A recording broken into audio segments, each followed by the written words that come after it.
What is a credit reporting body? A credit reporting body is also known as a credit bureau or credit reporting agency. It collects, saves, makes use of and reveals personal credit scores about individual consumers. The bureau refines these details to report on the credit rating or creditworthiness of a person. Businesses considering extending credit to people subscribe to and make use of such a credit reporting body. One thing the credit bureaus do is report a listing and condition of your debts. More on this below. People with financial problems who come to see me many times are confused as to how a credit bureau operates. Many times people are confused between the credit reporting agency's reporting of debts where the creditor can no longer sue. The reason they can't sue is because of the statute of limitations in Ontario. Again, more on this below.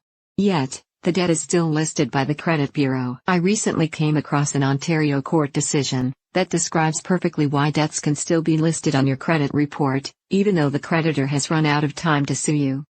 What are the major credit reporting agencies in Canada? In Canada, there are two credit reporting companies for consumers, Equifax and TransUnion. For companies, one of the most prominent credit reporting company is Dun & Bradstreet Canada. How do I get a free copy of my credit file? You are able to get your complimentary credit report once every 12 months from each of the two nationwide credit rating companies. If you need a current credit report more often than that, you can pay TransUnion or Equifax to get it. You can get your credit report by phone, fax, online or in person. Each credit bureau provides instructions on how to do it. There are also two online services that will provide you with your credit score and credit report for free. They are Borrowal and Credit Karma Canada. The court case.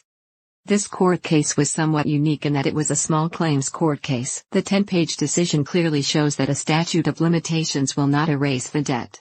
The case is Harvey v. Capital One Bank, 2019 Kenley 69716, on SCSM. Mr. Harvey sought $25,000 against Capital One Bank for purportedly posting to the credit reporting body firms defamatory details impacting his professional reputation.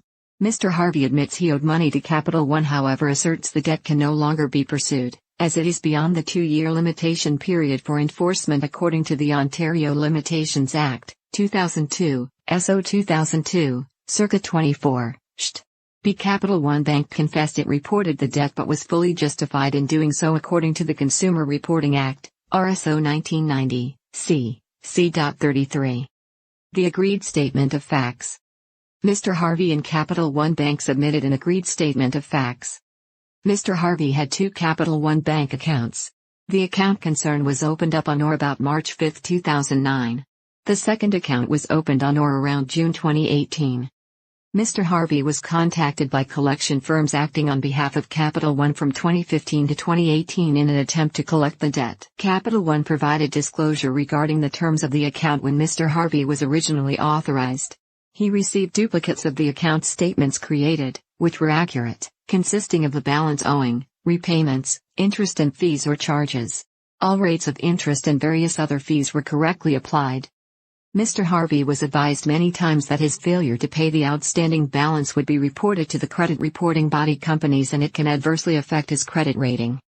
Mr. Harvey paid $200 on the account in question on October 27, 2014. He failed to make the minimum payment due on December 4, 2014. He as well failed to make any type of subsequent repayment, other than for a $200 payment around August 20, 2018. When Capital One charged off Mr. Harvey's very first account on June 2015, the balance owing was $841.78. All details about the Capital One debt in the credit reports generated by Mr. Harvey were accurate and true, with the exception of one amount of $1,449.00 for a different Capital One account which Mr. Harvey would not admit to. In his testimony, he deposed that he has no particular memory of the components of that account or any understanding of the accuracy of the information. Other non-Capital One credit accounts referenced in Mr. Harvey's credit record included unfavorable credit history reports. Some of his other non-Capital One credit rating accounts had actually been charged off and sent to a debt collector. Mr. Harvey acquired a brand new Canadian Tire Bank MasterCard around January 2019 with a $300 credit line, a brand new Fido cell phone account around September 2019, A brand new credit line for a car loan of $22,465 around September 2019, and also a new Capital One MasterCard with a credit line of $300 around June 2018. Capital One Bank's evidence. Capital One's evidence was straightforward. Credit cards revolve and are reported to the credit reporting body companies on a regular monthly basis. There is a standard conventional rating system used by all financial institutions when reporting to credit bureaus. Credit rating score. Meaning. R1.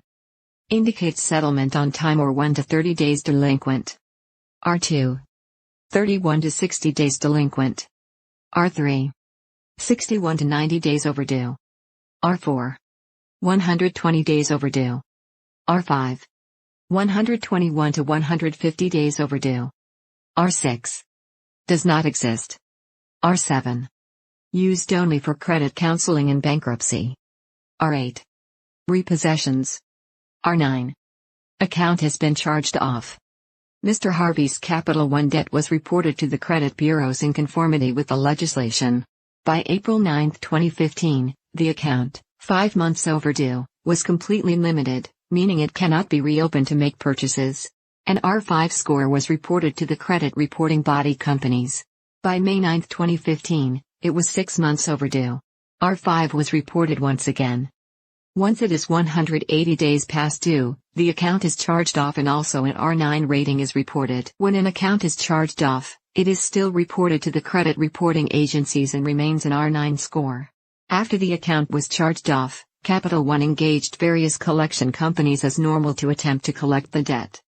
As the account remains overdue, Capital One continues to report to the credit bureaus up until reporting becomes statute barred after 7 years, based upon the date of the very first payment missed. That was December 4, 2014. This 7-year reporting period is based on legislative provisions for credit report coverage. After 7 years, Capital One makes one final entry in the record which erases the entire line from the credit bureau history. The credit reporting body companies have a similar procedure, so they will remove this information also. The court's analysis. The court's analysis was simple. It rejected all of the plaintiff's submissions. The court stated that the plaintiff never even produced any evidence in support of his claim that he has suffered damage through a loss of reputation. The court correctly analyzed the situation. The deputy judge found that by Mr. Harvey's own admission the debt was never paid and stays outstanding. Capital One is not insisting on a claim to title, it is asserting its right to report an unpaid debt throughout the 7-year reporting period under the Ontario Consumer Reporting Act. The Ontario Limitations Act and Consumer Reporting Act serve completely different legislative purposes. They are also not in conflict. The court sided with Capital One's position that the case relied upon by Mr. Harvey entails an argument concerning a right versus a remedy. In Ontario, the limitation period acts to limit the remedy to sue but not the right to be repaid. The court's decision. Capital One Bank lost the right to sue Mr. Harvey after the 2-year period expired. However, on a mutually exclusive basis, it had the right to report the outstanding amount owing for a 7-year period under different provincial legislation. The court further stated that the ramifications to companies extending credit to others might be harmed if such information was inaccessible, merely because the creditor did not commence legal proceedings for repayment of the debt prior to the 2-year limitation period. A person's failure or refusal to pay their debts is vital details for other creditors, to whom that very same borrower has looked to for more credit. The court, therefore, found in favor of Capital One Bank and awarded costs against Mr. Harvey. Summary. This case perfectly answers the question many people ask me when they come for their free consultation. The question is either, 1. Why is this debt still showing up on my credit report because it is too late for the credit card company to sue me? Or, 2. Does the statute of limitations erase my debt? As seen in Mr. Harvey's case, the limitation period and the reporting period are two different and separate issues. Do you have way too much debt? Prior to you getting to the phase where you can't make ends meet and your credit report looks awful, reach out to a licensed insolvency trustee, previously called a bankruptcy trustee. In fact, if you understand that you can't pay your financial debts, contact us. We understand the pain and stress excessive financial debt can trigger. We can aid you to get rid of that discomfort as well as address your financial problems, offering prompt action and the ideal plan. Call Ira Smith Trustee and Receiver Incorporated today. Make an appointment with one of the Ira Smith team for a free, no obligation consultation, and you can be on your way to enjoying a carefree retirement starting now. Give us a call today so that we can help you get back to stress and pain-free life, starting now. I hope you enjoyed the video. The Ira Smith team is available to help you at any time. We offer sound advice and a solid plan for starting now, so that you'll be well on your way to a debt-free life in no time. For more information on a no-cost basis, please visit our website or call us. Our website and telephone details are coming right up now.